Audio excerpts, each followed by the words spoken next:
Today we're reviewing The Hound of the Baskervilles, 1968, Part 1, a British TV adaptation directed by Graham Evans, starring Peter Cushing as Sherlock Holmes, Nigel Stock as Dr. Watson, and Gary Raymond as Sir Henry Baskerville. This is part of the two-season Sherlock Holmes TV series, the first starring Douglas Wilmer as the famous detective, and the second featuring Peter Cushing, reprising his role from the 1959 Hammer film The Hound of the Baskervilles. Cushing stepped in after the previous lead quit, unhappy with how the series handled shooting and rehearsals. He was glad to return to the role, citing his love for the original stories. The first part of this two-part adaptation sticks closely to the novel, with many direct quotes and some visual nods to the original illustrations. In an unusual twist, the introduction features not only the episode with Sir Hugo Baskerville, but also the death of Sir Charles, although the perpetrator is never shown. Sir Hugo's scene is very brief and uses some distinct 1960s visuals, like static monochrome shots standing in for action. Sir Charles is well portrayed by Ballard Berkeley, who turns him into a more expressive, rounded character rather than just a plot device. We're also introduced to Dr. Mortimer, played by David Leland, his friend and neighbour, and to another neighbour, and the story's villain, Mr. Stapleton, portrayed by Philip Bond. Mortimer looks and behaves much like Doyle's original, an absent-minded but good-natured fellow. Stapleton also looks close to how he is described in the book. The next scenes follow the novel's outline, including the analysis of Dr. Mortimer's forgotten cane by Holmes and Watson. Cushing, who played Holmes in a more pulp-style, action-oriented way in Hammer's Hound, now shifts closer to Doyle's original, the sharp-minded thinker based in Baker Street.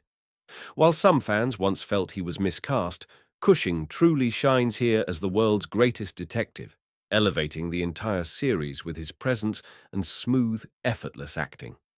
Like his book counterpart, he's dry, highly intellectual, and straight to the point, not especially tolerant of slower minds, but able to switch into a warmer, more amiable tone with Watson when the moment calls for it.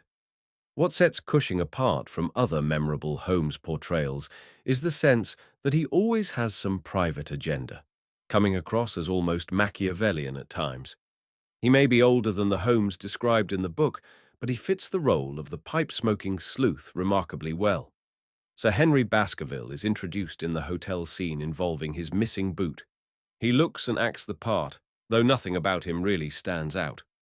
After a short carriage chase and a train ride, Sir Henry, Dr. Mortimer, and Dr. Watson arrive at Dartmoor, with the outdoor scenes actually filmed on location, capturing some of the original atmosphere of the novel.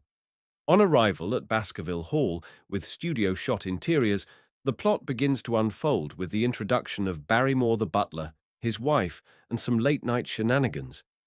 Watson then ventures out onto the moor and is nearly crushed by a falling boulder, only to be saved by butterfly-hunting Stapleton.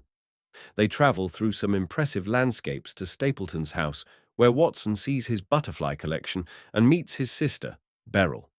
The latter, played by Gabriella Licudi, is noticeably less of the exotic brunette beauty described in the novel, even despite Licudi's Spanish ancestry. Stapleton comes off as a nonchalant, positive, slightly bookish fellow, with nothing yet to suggest anything darker or suspicious. The episode continues with Watson secretly following Barrymore outside the hall at night. Nigel Stock gives a dependable, if not especially vivid, performance as Holmes's sidekick and biographer. His portrayal falls somewhere between the comical style of Nigel Bruce and the more serious interpretations, not fully committed to either.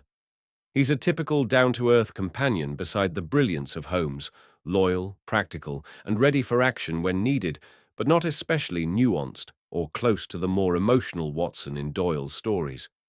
The first part ends with an interesting and unusual touch. Watson investigates the infamous Yew Alley at night, only to be frightened by the sound of a growling dog and flee in panic, a moment that mirrors Sir Charles's final hour.